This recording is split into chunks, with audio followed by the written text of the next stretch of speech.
Praise the lord. పరిశుద్ధ గ్రంథంలో చూసినట్లయితే ఈరోజు దేవుడు హెచ్చరిస్తున్నాడు వచనం ద్వారా. మత్తయి సువార్తలోని 5వ అధ్యాయంలో చూసినట్లయితే 4వ వచనంలో, దుఃఖపడువారు ధన్యులు, వారు ఓదార్చబడుదురు. సాత్వికులు ధన్యులు, వారు భూలోకమును స్వతంత్రించుకుందురు. నీతి కొరకు ఆకలి దప్పులు గలవారు ధన్యులు, వారు తృప్తిపరచబడుదురు. దేవుని వాక్యం చూసారా ఎలా దేవుడు మాట్లాడుతున్నాడు? దుఃఖపడివారు ధన్యులు.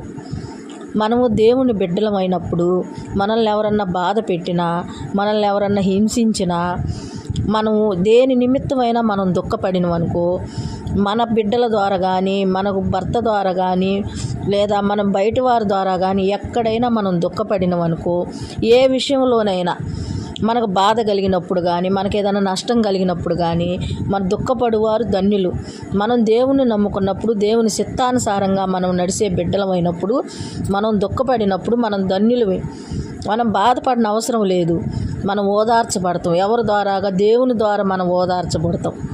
దేవుడు చూస్తుంటాడు. మనం ఎక్కడ బాధపడినా, మనల్ని ఎవరన్నా బాధ పెట్టినా, మనకి అసలు ప్రతి విషయం దేవుడు చూస్తూ ఉంటాడు. ఆయన బిడ్డలని ఎప్పుడు ప్రతి క్షణం కంటికి రెప్పలాగా దూతలను పెట్టి కాపాడుకుంటుంటాడు. దేవదూతలను పెట్టి ఆయన చిత్తానుసారంగా నడుచుకొని మనం ఆయన మీద ఆనుకున్నప్పుడు, ఆ బిడ్డలని చెప్పి దేవుడు ప్రతి క్షణం మన మీదే దృష్టి ఉంటుంది.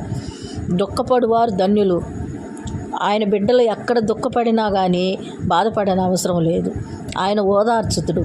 అది కొంతసేపే కనపడి అంతసేపే మాయమైపోద్ది. మనం ధన్యులు అవుతాము దేవుని నమ్ముకున్న వాళ్ళం మనల్ని ఎవరైనా బాధ పెట్టినప్పుడు.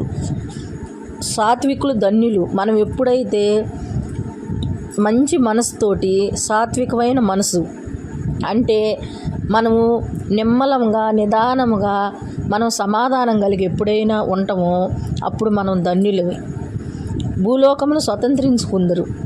దేవుని బిడ్డలు భూలోకం ఇక్కడ ప్రజల మధ్యనే మనము దేవుని బిడ్డలం అనుకున్నప్పుడు, మనం దేవునికి తగ్గట్టుగా దేవుని ఆజ్ఞలను పాటించి మనము ఆయన జ్ఞాపన చేసుకుంటూ మనం ఎప్పుడైతే ఉంటామో మనకు ఎక్కడా కొదువు ఉండదు. భూలోకమును స్వతంత్రించుకుంటాము. ప్రజల మధ్యలో మనకు గౌరవం కలుగుద్ది. దేవుడు చూస్తూ ఉంటాడు నా బిడ్డల్ని ఎక్కడా అగౌరవపరచకూడదని.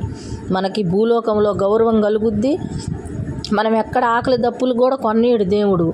ఆకాశ పక్షులు ఎత్తవు కోయవు, వాటిని పోషించట్లేదా దేవుడు? మన బతుకు మనం బతకటానికి మనకెక్కడా తిండికి, మనకెక్కడా బట్టకి, మన బిడ్డలకి మనకెక్కడా కొదువు కానియడు దేవుడు.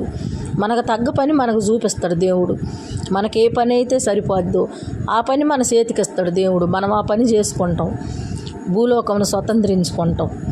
దేవుడు నమ్ముకున్న బిడ్డలకి ఆ విధంగా దేవుడు ఉంటాడు తోడుగా. ప్రతి విషయంలో ఉంటాడు ఆయన. ఎలా ఉంటుందంటే ఆయన తెలిసిన అసలు కంటికి కనిపించవు ఆయన చేసే కార్యాలు, చెవులకి వినిపించవు, హృదయానికి గోచరించవు. అలాగ అయ్యో అనుకుంటాం. అంతలోకే ఎటు నుంచి వస్తుందో తెలియదు, మనకు సహాయం వస్తుంది. దేవుడు ఆ విధంగా ఎక్కడైనా సరే ఎప్పుడు అలాగ ఉంటుంది. మనం దేవుని బిడ్డలమని అనిపించుకోవాలి. దేవుని దగ్గర ఆయన దగ్గర మనం తల దించుకునేలా కాదు, తల ఎత్తుకునేలాగా ఉండాలి. నా బిడ్డలని దేవుడు వచ్చి మనల్ని అత్తుకునేలా ఉండాలి. పైకి దేవుని బిడ్డలమని నటన చేస్తా, లోపల మన హృదయం అంతా అరికాలు మొదలుకొని నడినెత్తి వరకు చెడిపోయి ఉన్నామనుకో దేవుడు హత్తుకొనడు. దేవుడికి తెలుసు. ప్రతిదీ దేవుడు చూస్తూ ఉంటాడు. మనం చూడ్డనుకుంటాం, దేవునికి అన్నీ తెలుసు.